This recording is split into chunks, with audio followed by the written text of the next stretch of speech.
Hey everybody, welcome to Dad's Den of Pop Culture. We're making our way through October of 2024. And today we're going to take a look at Drak Pack, a cartoon for monster kids, at least the monster kids that were still roaming the earth in 1980. This one comes as a special request from author Jarret Keene, who was a big fan of the show when he was a kid and wanted me to take a look at it. And I was happy to do it because it's a cartoon that I'd never seen before. It's easy to forget that in the prime of Saturday morning cartoons, there were just a few networks, 3, but you had to pick one or the other. And whichever one you were watching meant there were cartoons on other networks, other channels that you weren't seeing. This is one I didn't see. It played on CBS from September to December in 1980. They got, I believe, 16 episodes in. It was on at 11:30 a.m., which put it opposite Thundarr the Barbarian on ABC and Batman and the Super 7, Secret 7. Well, there were 7 of them, whatever the heck they were, on NBC. And I'm pretty sure that I was watching Thundarr the Barbarian back then. So I never saw this cartoon. It was kind of fun to take a look at it.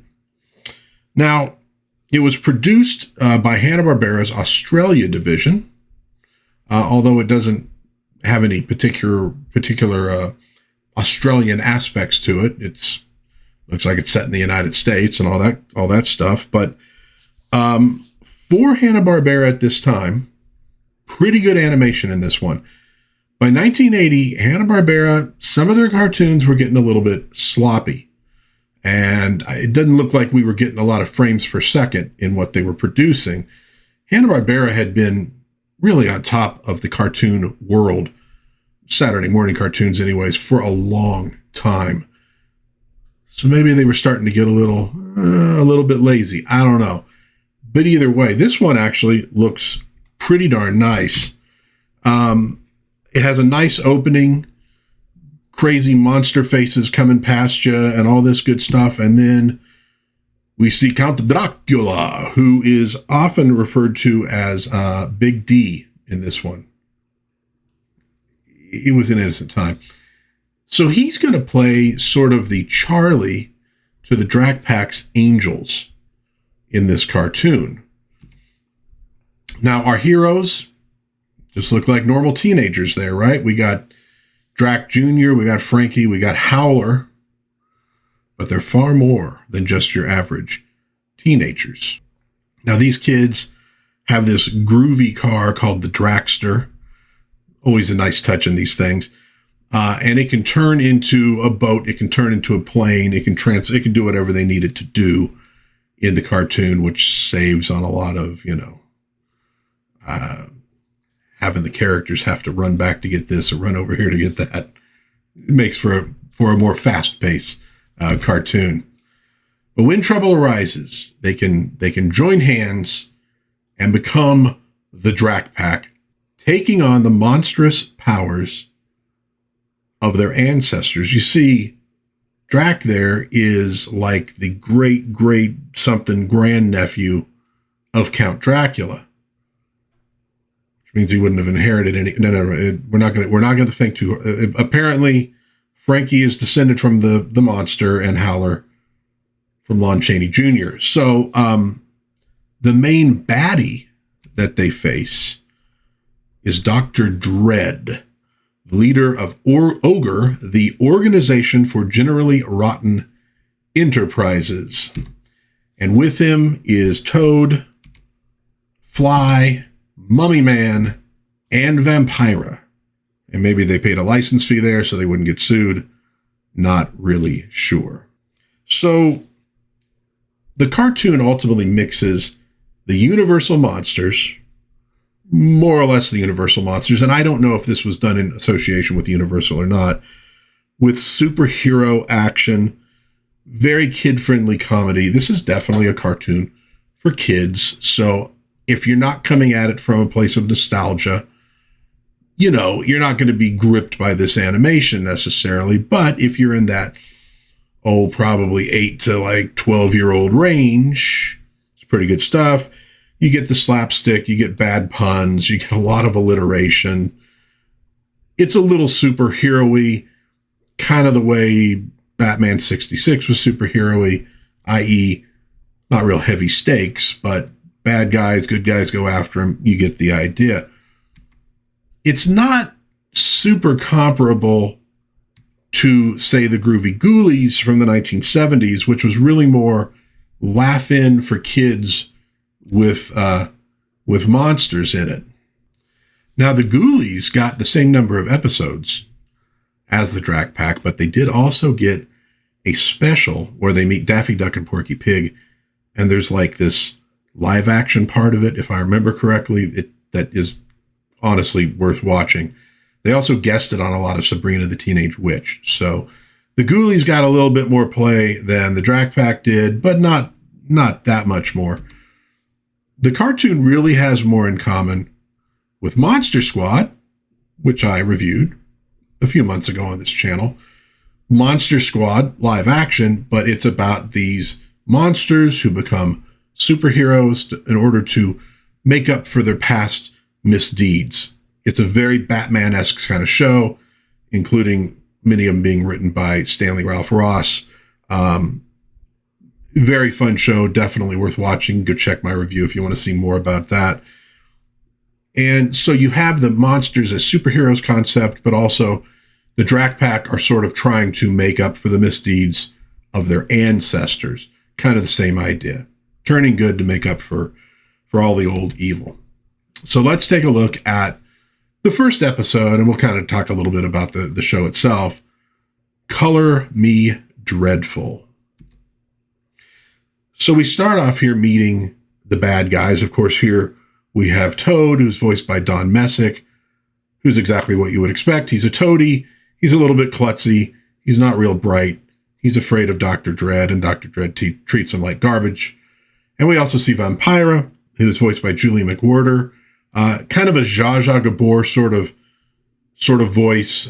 She's, very thin. They don't really try to hype up the, a sexiness factor or anything, because it was just a cartoon for kids. And so she's scolding him here as he tries to clean up around the place. And Dr. Dread is informing the others what his plans are for this particular episode. Now, Dr. Dread is voiced by Hans Conried, probably the only big name that's attached to the cartoon in terms of voices. Well, I guess Don Messick is a big name if you're a cartoon fan from way back. Evil genius, arrogant, abusive to his underlings, curses them out with alliteration a la Skeletor. The basic drill of this guy. He's always right if something goes wrong. It's somebody else's fault. And so he comes up with this plan to steal the world's color. And I guess to sell it back to them, something like that. Look, it's a cartoon from 1980. We have to have bad guys who aren't really all that evil. Stealing color, why not? It's fine. Look, it was fine for kids. Again, this is a kid's cartoon, and it is meant to be a comedy. It is not meant to be a serious horror superhero action show. So that's all good. And so his first target are our heroes. So we know right off the bat that Dr. Dread knows who they are and their sort of secret identities, and they know who he is. So we're not going to waste a lot of time with all of that foolishness. Now, our heroes happen to be out on the town shopping at Smox or Fmox. It's a kind of hard to read that letter. I'm not really sure what that is. Menswear in the Dragster. So here we get another look at our heroes. Drac Jr. is voiced by Jerry Dexter. Drac is the leader of the group, although not necessarily the most competent leader. Dexter does sort of a Don Adams get smart voice, and there's certainly a little bit of comparison to be made between Drac Jr. and Maxwell Smart getting things wrong, and then, well, I meant to do it that way, or, you get the idea. And he can fly, he can change his shape, he has telekinesis. So when he turns into Drac Jr., he gains these various superpowers. Interestingly, Jerry Dexter got his start on an AM radio station here in Las Vegas, Keene Radio 1460. If you are a longtime Las Vegan, you probably recognize that bumper sticker. He eventually got into voice acting, and it did quite a few voices, including Alan from Josie and the Pussycats. Now, both Frankie and Howler are played by William Calloway. So Frankie obviously turns into the Frankenstein monster, and he has super strength. There's electricity with his neck bolts, like he can shoot it out. Howler turns into a Wolfman. He has like this sonic howl that can destroy things, and he also has like super breath, which I guess they're going for the big bad wolf, which is actually pretty clever. Now, among the voices that Calloway did is Aquaman from the Super Friends. When I was a kid, Aquaman taught me how to make a tambourine out of dried beans and paper plates. So I don't want to hear from all you Aqua haters out there. He's a good man, and I respect him greatly. So while they're looking at the jacket, the color gets drained out of it. So it's no sale, and off they go. Obviously, Frankie is quite disgruntled because he was really enamored of that particular garment. And so while they're driving along, Dr. Dread's dirigible comes along, and he fires his color ray and takes all the colors out of the traffic lights. And as a result of this, the boys crash their car onto the steps of the museum. And the museum director happens to walk outside with his arms full of paintings that have been drained of color, which really made me laugh. He's just walking around with these things. And he seems angry at the guys that this happened, like it's somehow their fault. And he doesn't know who they are, and they don't really know who he is. He's obviously a very high-strung man. So they run off to headquarters where they can confer with Big D, who at the moment is upset about the lack of color in his tomato juice, because this is a fun kids cartoon, so Dracula will not be drinking blood here, nor will Drac Jr., nor will Vampira. No, she definitely doesn't do that. And he's also kind of angry because now he's lost his color, so he sends the boys out to stop Dr. Dread because he's the only villain on the show, and therefore we can be pretty sure that it was Dr. Dread. Now, Big D is voiced by Alan Oppenheimer, speaking of Skeletor. So the kids take off in the Dragster, heading for downtown while being spied on by Dr. Dread. I guess maybe the dirigible's got a camera going there. And as they're going down, they see this like ray gun up on top of this tall building. And they know that just can't be right.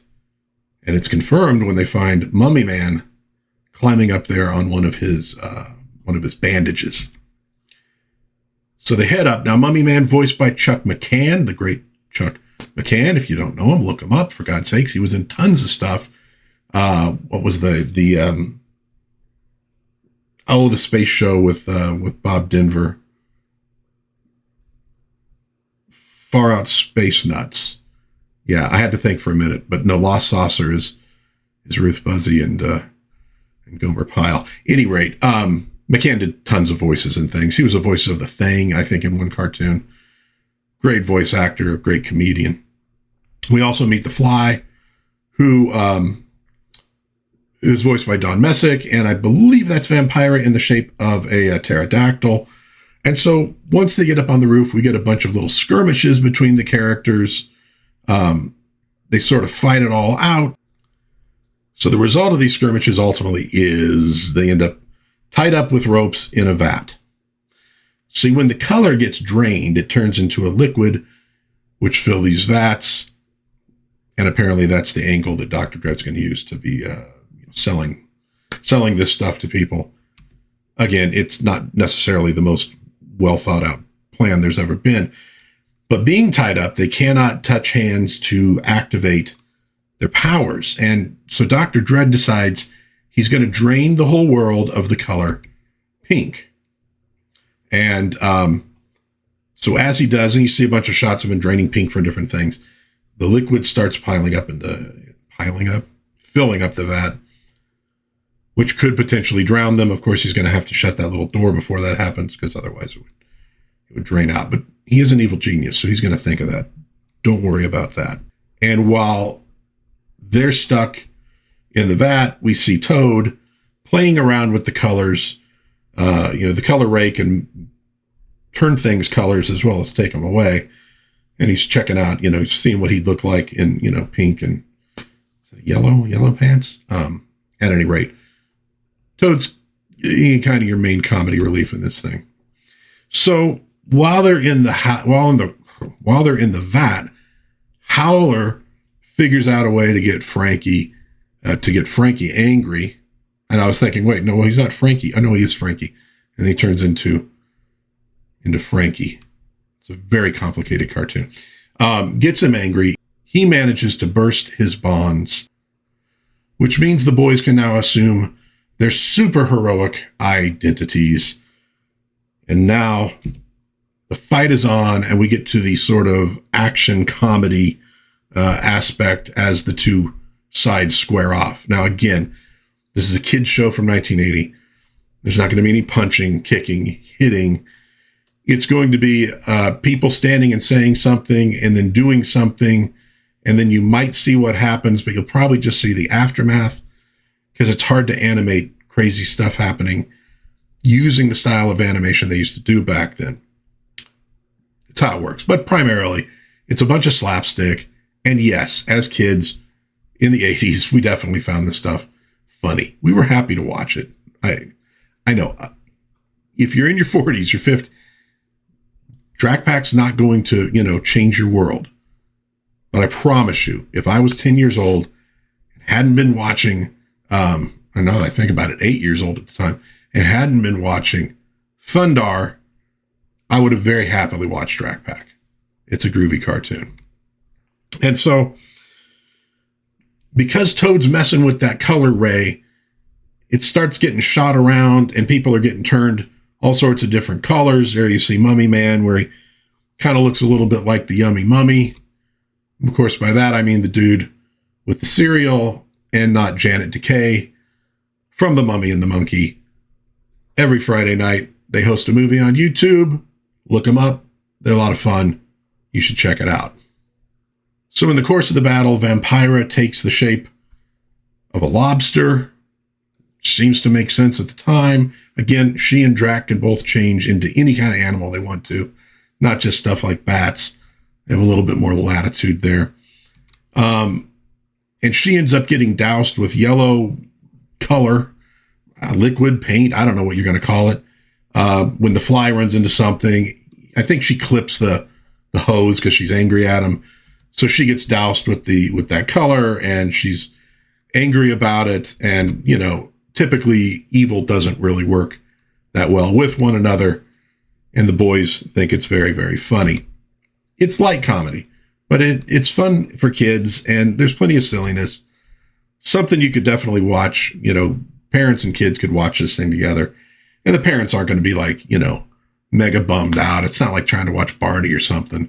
It's got a certain amount of hipness too, but it is definitely more childish fare. And you see him like coming out of a video screen. How's that supposed to work? I don't know. It's not a real serious cartoon. And this shot actually did kind of make me laugh, where he's admiring himself in the mirror with all the crazy colors all over him. And in the end, the good guys win. They bring color back to the world, and Dr. Dread has to slink away, him and his crew looking like characters from a Universal Artists cartoon back in the 60s, when that was it was a very hip way to paint your characters. And Drac's PO'd because he just wants his black suit back. I don't know, he could do maybe a little disco or something like that. Anyways, I think it's a good cartoon as an introduction for little kids to the idea of monsters. It's not scary, but they do get to see the Universal monsters, Dracula, Frankenstein, Wolfman, but it's It's super tame. It's not going to freak them out. It's not going to scare them. I mean, at worst, because it's an old cartoon, it could be a little bit slow for them. We had longer attention spans back then than they have now. But you know, if you raise your kids on older cartoons and TV shows, they might actually develop a longer attention span, which I guarantee you will be valuable to them later in life. But overall, decent animation in this one, good production values, good voice work. It's worth watching. Watch it with the kids. Put one on, one a day as we head up to, tricks and treats. Well, maybe more than one a day. I'm thinking about when I'm going to have this one on. But at any rate, you can find the episodes out there to watch on YouTube, where maybe they're not supposed to be, but there it is. But you can find them. Give them a try with the kids. You probably like them. And if it's a cartoon you remember from your childhood, you might want to give it a try as well. And you gotta love that Hanna-Barbera Productions thing at the end of these cartoons. That really takes me back, if nothing else does. So, fun little cartoon. Great for monster kids. Watch it with your kids. What do you think? Is this a cartoon you remember from your childhood? Let me know in the comments. I'd love to hear from you. If you enjoyed this review, please give it a like. Maybe think of subscribing to the channel. Perhaps share it with a friend who might enjoy watching this. It really helps me out, and I do appreciate it. So until next time, God bless everybody. Please be kind to one another. Have a little bit of fun out there, and I'll see you again, hopefully very soon, in Dad's Den of Pop Culture. Bye-bye.